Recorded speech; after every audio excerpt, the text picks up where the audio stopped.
Et c'est parce que les politiques publiques peinent à encourager l'embauche des jeunes que des initiatives privées existent, comme la Yump Academy, qui propose depuis 3 ans à des jeunes des quartiers populaires de créer leur entreprise ou leur start-up. Un concept scandinave gratuit qui donne de bons résultats. Jean-Baptiste Bruno et Pauline Bensassi. Ici, ce n'est pas une école, c'est une académie. Les élèves sont appelés les Yumpers et les professeurs sont des coachs. Dans un premier temps, c'était d'identifier finalement les clients qui sont les clients cibles et après définir pour chacune de ces grandes catégories de clients le business model qui peut être associé.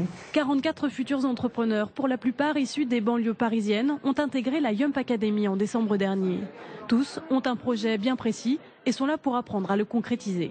Je suis dans le mode de luxe et éthique lié entre la France et la Mongolie. Je montais une agence d'organisation d'événements privés. Moi, je suis créatrice d'accessoires de mode, objets déco à partir des matériaux recyclés. Cours en ligne, séances de coaching, mise en relation avec des banques et des entreprises. Les Yumpers, quel que soit leur âge et leur niveau de diplôme, sont formés gratuitement pendant 6 mois, puis accompagnés durant 5 ans.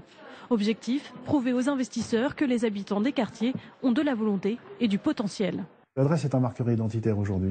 Le nom, évidemment. Vous appelez Abdel ou Mohamed, c'est vachement plus difficile d'aller voir un banquier, bizarrement, que si vous appelez Jean-Daniel, etc.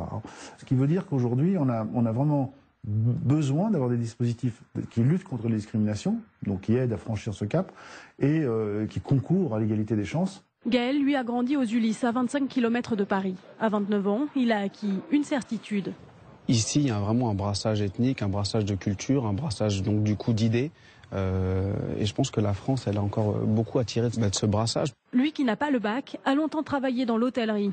Aujourd'hui, il veut devenir son propre patron.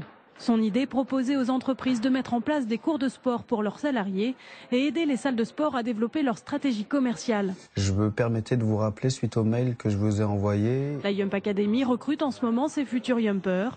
Elle envisage aussi d'ouvrir très prochainement une antenne à Marseille. Un enfant de couple séparé sur 5 est concerné par la garde alternée. C'est le constat dressé par le rapport publié ce matin par le ministère de la Justice. La garde alternée est 2 fois plus prononcée par les juges aujourd'hui qu'en 2003. Alors, en cas de séparation, quel mode de garde est privilégié? Eh bien, en 10 ans, chez la maman, la garde a baissé mais reste majoritaire. 78% en 2003 contre 69% aujourd'hui. La garde attribuée au papa s'est stabilisée mais elle reste moins répandue.